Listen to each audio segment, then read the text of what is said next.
This one then. Hi, I'm Owen. I'm doing my Masters in Earth Futures and I'm a hockey player. Hi, I'm Rachael, third year sports science PhD student. I used to play netball, now I do a bit more weightlifting and CrossFit. Hi, I'm also called Rachael, third year biochemistry student, and I do athletics. I think my favourite moment in the sport was probably January this year. I'd just come back from a really nasty hamstring injury and I thought, okay, let me just do a small competition. And then round one, personal best. And that was the first time I'd had a PB in about 5 or 6 years. So that actually completely changed the trajectory of my whole year. I went on to have another 4 personal bests in the same season. So yeah, it was pretty crazy. I'm going to go with the Glasgow Uni Classic, probably winning Taxis Cup. I'll go with my first year. The novelty of it was all so new to me, and having everyone cheering on the sidelines and stuff, it was a very, very fun day. I have far too many favourite moments to recount, but my greatest achievement, and it always comes up on the introduce yourself kind of thing, what's your thing that nobody knows about you, is I used to play for Man United under-13s football club. Claim to fame. Nice. The only claim to fame. Yeah, I'll go first. Black History Month is it's a time to celebrate really important people who have done great things and are currently doing great things within the Black community and Black culture space. It's a time for me personally where I think I engage a little bit more with my identity. There's just a lot more attention to it, I guess, in a really good way. But it's also a time that I tend to grapple with some of the things about the spaces I occupy, who I am in that space, and just kind of reflecting over that. So it's a little bit of a bittersweet. It's great that we're getting celebrated, but it does raise up a lot of issues. Yeah. I think I definitely agree with especially the kind of identity in the space. Especially kind of living in Scotland now. I grew up in London where it's a bit more multicultural and stuff, and I've loved Glasgow, but there's definitely a lot less kind of Black representation up here. And I wouldn't say I found it difficult, to be fair. I've had a great time and it's been a very welcoming setting, but it definitely does kind of remind me sometimes that there are kind of a lot less Black people up here and stuff like that. But I also think that Black History Month, I use it as kind of a reminder of that things have changed a lot in kind of it wasn't that long ago that things were very different, or circumstances were very different for everyone. So it's good to see where we're at now. Obviously still things that can improve. Yeah, I think going on from what Rachel said about reflection, that's probably the main part of Black History Month for me, is reflecting on not just the past, like Owen said, but also similar to what Rachel said, how, I suppose, how the way that, my culture affects the spaces that I'm in. Specifically, yes, living in Scotland, similar to Owen, I did grow up down south where it was a lot more diverse, and I think coming to Glasgow, it was something that I had to really, not so much grapple with, but something that I had to be aware of, especially with the way that I was sort of going about the environment was definitely different. And I think that's something that Black History Month does remind me of. Yes, it's a time of reflection, but to be fair, it is also a time to celebrate the fact that I'm different and I'm in this space and that I'm doing well to even get here in the first place, and that I'm standing on the shoulders of everybody who's come before me. Not just famous role models, but even just within my family as well. I can go first this one. Well, I'm Jamaican, so I've got the classic Usain Bolt. I remember watching the 2008. I remember watching the 2008 Beijing Olympics where he won gold, and then 2012, and then 2016, and then my sister and I running around outside pretending to be him and stuff. And he's always been a great role model in the country and just for Black people as a whole, I feel. And he just seems like a pretty cool guy as well. I was thinking about this question, and I don't remember having any black sporting role models when I was a child. We moved over to the UK when I was 10 and was kind of a little bit more exposed to sports and, the celebrity of sports and all that being on TV. I always loved athletics and watching athletics, and Denise Lewis was like my hero. I loved the fact that she was doing multiple like sporting disciplines, and it was just awesome to see. And then kind of as I got into netball, Jiva Mentor, Serena Guthrie, like they were just absolutely like incredible athletes. My favourite sporting role model has got to be women's triple jump world record holder Yulimar Rojas. She is just like, honestly, the most incredible person I've ever seen, and like the way that she's gone from having such an insane like injury. So I think she had a full Achilles rupture, and she's now back competing, and she's almost back to, full strength. I'm just like so inspired by her and her energy, and I like how she brings her culture to like the main stage so often. Like obviously she's like the best in history at what she does, but she'll never let anybody forget where she's from and where she's come from. I also like the fact that she's quite big on intersectionality, as she's also a member of the LGBTQ plus community. I like that she sort of marries together those sort of aspects of who she is in the sport that she plays. Okay, fast. So I became a coach not just because like my club needed a coach, but also because obviously I still compete. I think having the perspective of a coach can turn you into a better athlete yourself as well. Like being able to, they call it the coach's eye, like being able to visually spot mismatches in other people means you can then go back and look at your own performance and see places where you yourself can improve. And I think it's really improved my sort of like self-reflection skills as well, and obviously like leadership and that sort of thing too. In terms of my experiences, I understand that there's like not actually that many black female coaches, specifically in athletics. Majority of coaches are male. I haven't really felt like, obviously coaching for Glasgow Uni Athletics, I haven't really felt like there hasn't really been room for me, but I do understand that as I get older, once I start coaching privately, that is something that I'll have to think about, and I'm aware of that just now. Yeah, my answer to this is really long, something I've reflected on a lot. I had a PE teacher that was my role model. She was really influential on me. She's the one who taught me how to play netball, because prior to being in year 9, I didn't know how to play netball, and I completely fell in love with it. But she taught me about leadership in sport, so I started kind of pursuing that in secondary school. I did my BTEC in sport and got qualified as a sports leader, and then kind of went into refereeing, basketball, korfball, if you know what that is. Weird ass sport.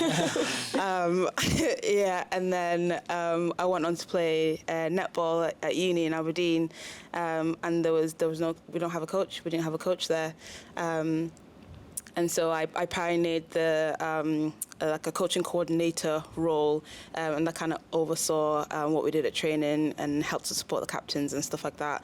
And I knew from then on I had an itch for coaching, and really wanted to occupy that space. But thinking back, I realized that I didn't have any role models. There were no black coaches. Any kind of coaching I had a contact with were either female because they were in netball or male otherwise.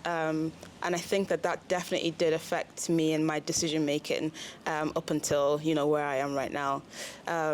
But there was an S&C coach who did a little program with us when I was at Aberdeen, and I just really loved that. So there's pockets of influences that I've had over the years that have really fueled my passion for coaching.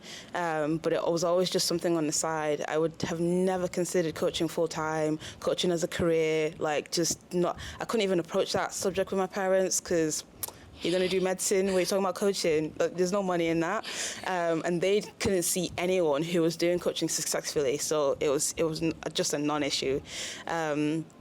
But yeah, so I eventually qualified as a PT, then coaching people one-to-one, qualified as a netball coach, coaching clubs, and then now wanting to do my accreditation as an S&C coach as well. So a lot of, not any one particular person or thing, but just a multiple of different things have influenced me over the years, yeah. I'm not gonna lie, I started out as like a good excuse for a kind of 14-year-old to get a bit of pocket change.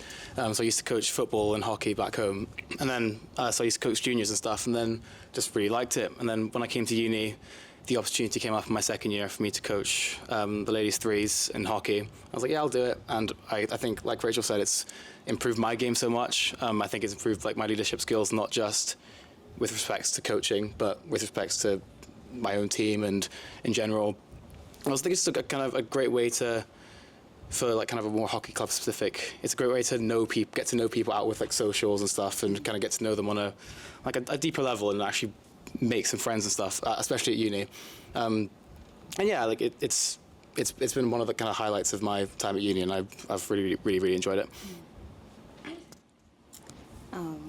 Yeah, I'll go first. A really weird one.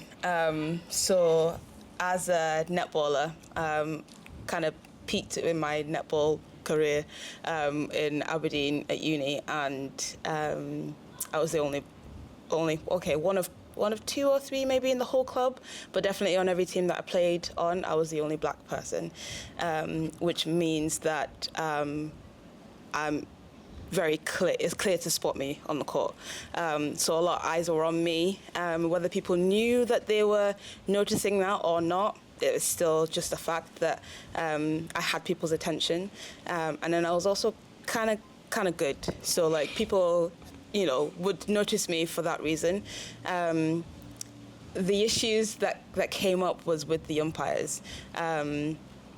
There's a particular kind of bias that an umpire can have on someone who's really good, whether that's negatively to try and kind of peg them down a little bit, humble yourself, you're too good, I'm going to be harsher on you kind of thing, or in the other way, to try and level up their game. If an umpire sees that you're particularly good and you're making silly mistakes, they'll call you out on it even more, just to kind of, raise the game of the sport. But for me, I found that there was a little bit of that kind of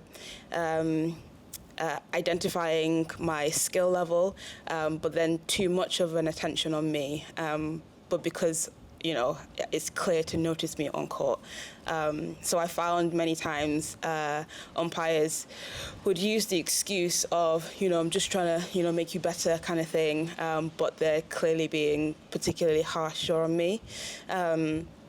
And it's this kind of nuance because it's not something that I could have called out. It wasn't very obvious, like I was really rubbish and then, they were being particularly harsh on me and that seemed unfair. It's like I was, kind of good, so the lines were a little bit more blurred. And in a similar way, kind of later on in my netball playing career, I keep saying career, I'm not like a professional. I don't know what else to call it, but yeah, career. I was on a team and I'd always get not always, but most of the time, 98% of the time, we'll get player of the match. And it's a really good feeling to get, best player of the match kind of thing. But sometimes I felt like people were giving it to me out of sympathy, a little bit like, she's the only black one, and we want to seem like we're supportive, so we'll just give it to her. And again, it's a little bit like there's a nuance in that I am quite good, and probably do deserve to have player of the match. But there were instances where I wasn't the best on the court, and I know when I'm the best, and they'd still give it to me and overlooking someone who's is actually really good. So it's like, the spotlight is good sometimes, and sometimes it's just used inappropriately. And I think I've had to battle with being getting attention for the colour of my skin more than my skill level or my ability level or my performance on court or wherever. I think it's kind of similar to, obviously, like in netball we've got umpires, but then in athletics, you've got officials.